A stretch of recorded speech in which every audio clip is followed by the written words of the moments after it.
This is the Supersonicwake with our kit on the back. Just going to do just a little bit of maintenance and try and change this a little bit. You get a lot of grease coming from here, and when the boat drives, you know, when the boat moves along, it all ends up over here. I normally do, like, you know, use my syringe and I squirt grease straight in here, so it's quite messy. I guess if you were just wiping it on the cable and sliding it in, it wouldn't be like this, but normally this comes back, you know, covered in grease. So what I was thinking was taking this off and seeing if I can seal the tube, maybe with an O-ring. So I'm just going to take this off. It should be that one there and that one there. If I didn't want to take that one off, it would be that one there. So that's just your adjuster.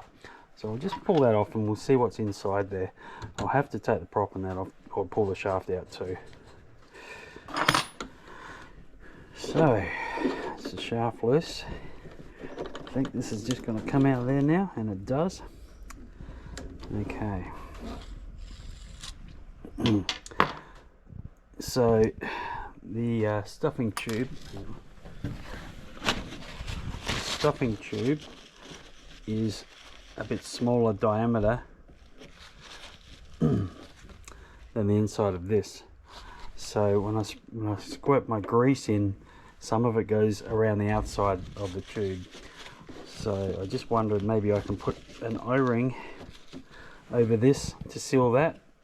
If that don't work, if I don't have one of those, I think I'll just put some silicone around the outside of it. Let's see what I can figure out.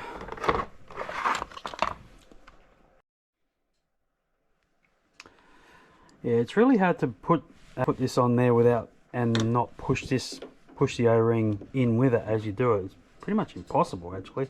When the O-ring's not expanded, there's plenty of room in there, and it's a tight fit on here, which is what you want, and it just takes it up perfectly. But all it does is just slide all the way along. So only way I can sort of see to do it is I've got to pack. Maybe I'll just put a heap more O-rings here. Not the ideal way to do it, but you know, I've got a box of them. Might just build that up with O-rings there, so when this gets to the end of it, it can do nothing but, you know, push in. I just can't get it to not push along as I push the stinger on. I need to have that big, like, clearance like that on here so that you can move this up and down. So that's why it's not.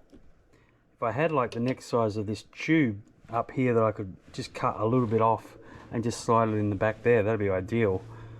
Which is something you can actually buy, that K&S, I think it is, brand of tubing you can buy in lengths, and each one fits inside the other one.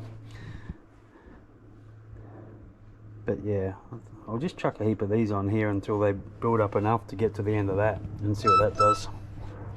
Oop, message. Alright, so I've built that up with O-rings. Let's see if I can get that to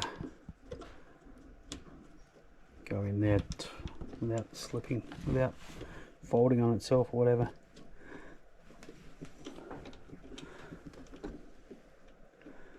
It's hard to know if it's like actually going in there properly or just compressing these.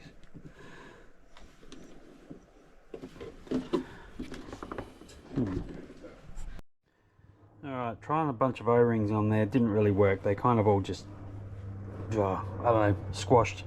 So that didn't work. So I'm just going to try some heat shrink now. I'll just put a couple of bits of heat shrink on there and see what that does. Alright, so there's 2 layers of heat shrink on there.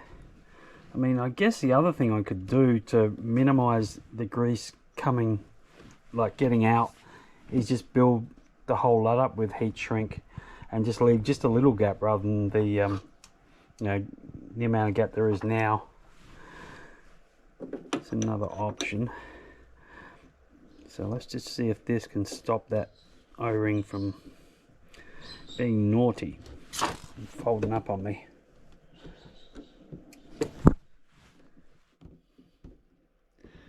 He's a bad boy. He's giving me a hard time. Try without the O-ring. Oh yeah, I think that worked. I think it did. It's hard to tell if the O-ring kind of, you know, folded up or got onto the... I don't think it actually could get onto the heat shrink because it was a tight fit in there. Just gonna leave it like that. Fill it up with grease like I normally do. Run the boat, and then I'll soon know if it's messy when I get back. You know, it didn't work. But yeah, I guess I could always fill it right up with the old heat shrink, and then that's going to minimize it anyway. We'll see how this goes. Alright, we just got back from the lake, and I haven't wiped anything down at all. Not one bit of grease on there. So it's totally sealed it all.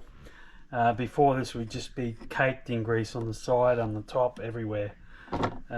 So yeah, that fixed it great. No more mess. By the way, on this one we did a speed test, and with this, well, yesterday or the other day, with this 880 kV 4070 on, what was that on? 10S. We cooked it. You can see how black it is in there. Actually, we cooked the motor. It still turns, but it's a bit hard to turn. And that was with a 5514 prop. Let's push this back. I hit something before. No, I can't. It's too tight.